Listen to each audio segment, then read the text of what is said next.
Friends, welcome to CS centre. 16 दिसंबर 2022 का the Indian express का हम डिस्कशन करने जा रहे हैं हेडलाइन न्यूज। सबसे पहले देखिए यहाँ पे कोलिजियम को लेकर के आज बहुत दिन से इशू चल रहा है। तो जो ये लॉ मिनिस्टर है, इन्होंने कहा कि फिर कोलिजियम टारगेट अगेन। ठीक है, गवर्नमेंट से a new system to appoint a जज इज अननीडेड, इनका ये कहना है।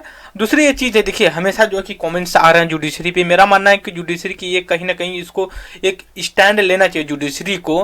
हालांकि जो भी है उसमें रिफॉर्म करना चाहिए, बट ऐसा नहीं कि कोई भी व्यक्ति, जैसे मान ली इन्होंने कहा और भी लोग हैं कि जो कह रहे हैं, हालांकि बस ये लॉ मिनिस्टर इनको राइट है, बोल रहे हैं कि रिफॉर्म होना चाहिए, बट और भी लोग इनके आड़े जो कि अपने हाथ सेक रहे हैं। बट जुडिशरी की इंडिपेंडेंस बहुत जरूरी है। हो सकता है कि कॉलेजियम में कुछ फॉल आउट हो, बट इस तरह से क्रिटिसिज्म कर देना, और बहुत से ऐसे भी ऑर्गेनाइजेशन है जहां पे बहुत से लूप होल है। For example election commission of India में, फिर उसके बाद और भी जो सीएजी वगैरह जैसे होते हैं, उन लोगों में भी बहुत से लूप होल है, बट उस पर उतर क्रिटिसिज्म ने, बस गवर्नमेंट एक टारगेट कर रही है इनको लेकर के कॉलेजियम को। I think this is not good for the democracy. Judiciary ही एक ऐसी बॉडी है जो एक बहुत ही स्ट्रॉन्ग पिलर है इन द डेमोक्रेसी में। ठीक है, पॉलिटिकल पार्टी हमेशा बहुत से चेंजेस करने की कोशिश करती हैं, जैसे आरटीआई एक्ट है, ठीक है, इनमें बहुत से चेंजेस करके लाते हैं अपने हिसाब से। बट जुडिशरी के अगर अपॉइंटमेंट में होता है तो बहुत सारी लूप होल फिर निकल करके आएंगे, क्योंकि 2019 में शायद एनजेएसी आया हुआ था शायद, हाँ, तो उस समय जो है कि बहुत से लॉ जो बने गए थे एनजेएसी को लेकर 99 कॉन्स्टिट्यूशन अमेंडमेंट के थ्रू, सुप्रीम कोर्ट ने उसकी स्ट्रक डाउन कर दिया कि ये इंडिपेंडेंस है। ये बस ये एक तरह का टूल होता है कि हम अगर एक ही चीज को बार बार कहें तो लोगों के दिमाग में ये चीज आएगी कहीं ना कहीं ये जो कि गलत है, इसका रिफॉर्म होना चाहिए। हालांकि मेरा भी मानना है कि कुछ होते हैं, हर एक चीज परफेक्ट नहीं होती, बट इतना भी क्रिटिसिज्म या फिर इस तरह की जो कि टूल नहीं करना चाहिए। नेक्स्ट हमारा आर्टिकल है यहाँ पे, देखिए ओस्लो माटी सेंचुरी है, वहाँ पे मतलब इको टूरिज्म को पुश करने के लिए आपका दिल्ली में पड़ता है, ये हमारे लिए इंपॉर्टेंट है। आपसे पूछ सकता है फॉडर इन्फ्लेशन राइज 27.66%। फॉडर मतलब जो एनिमल्स हमारे जो कि खाते हैं उसके उनको चारा जो दिया जाता है उसको लेकर के है। नेक्स्ट आर्टिकल हम देखते हैं यहाँ पे, देखिए मिसाइल अग्नि 5 जो है कि ballistic missile intercontinental ballistic successfully launch कर दिया गया। 5000 से ऊपर की इसकी रेंज है। नेक्स्ट आर्टिकल देखते हैं, यूनाइटेड सिक्योरिटी काउंसिल में जो है कि इंडिया इस समय जो है प्रेसिडेंसी शिप कर रहा है। मंथली जो कंटेम्प्रेरी जयशंकर जो एक्सटर्नल मिनिस्टर है, उन्होंने कहा था epic centre of terror still active. इन्होंने नेशनल सिक्योरिटी काउंसिल में जो टारगेट किया चाइना और पाकिस्तान को लेकर के। Aircraft carry out the Rafale the mega exercise near the eastern border of India, north eastern border, despite of the tussle between India and transaction.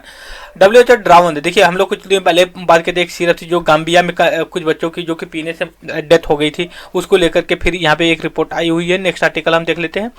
Next article यहाँ पे काफ़ी इंपॉर्टेंट आर्टिकल है LAC को लेकर के। अगर हम इसको अच्छे से डिस्कशन करते हैं ना, तो हमें जो कि इंडिया और चाइना का जो बॉर्डर ना वो अच्छे से जो कि अंडरस्टैंडिंग हो जाएगी। बिग जो कि एडिटोरियल डिस्कशन में हम इसको करेंगे। एक और आर्टिकल है जो कि यहाँ पे Bangladesh reach out the IMF what is wrong it's economy.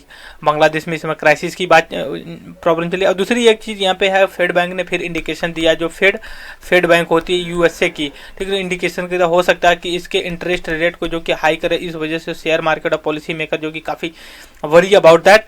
Next article है यहाँ पे, देखिए करंट अकाउंट डेफिसिट। आप सभी को पता है बैलेंस ऑफ पेमेंट होता है, इसके जो कि दो अकाउंट, करंट अकाउंट होता है, कैपिटल अकाउंट। करंट अकाउंट में विजिबल होता है और इनविजिबल होता है, ठीक है। इनविजिबल का मतलब सर्विस सेक्टर होता है, विजिबल का मतलब होता है ट्रेड, जो गुड्स की हम करते हैं उसका। तो हम इसको भी डीप में डिस्कस करेंगे, balance of payment, balance of trade को कैसे किस तरह से हैंडल करते हैं और इस आर्टिकल में क्या करने की कोशिश कर रहे हैं। नेक्स्ट आर्टिकल हमारा यहाँ पे है न्यू डाटा प्रोटेक्शन बिल को लेकर के है, इसमें privacy simplify matter of the small player को लेकर के है।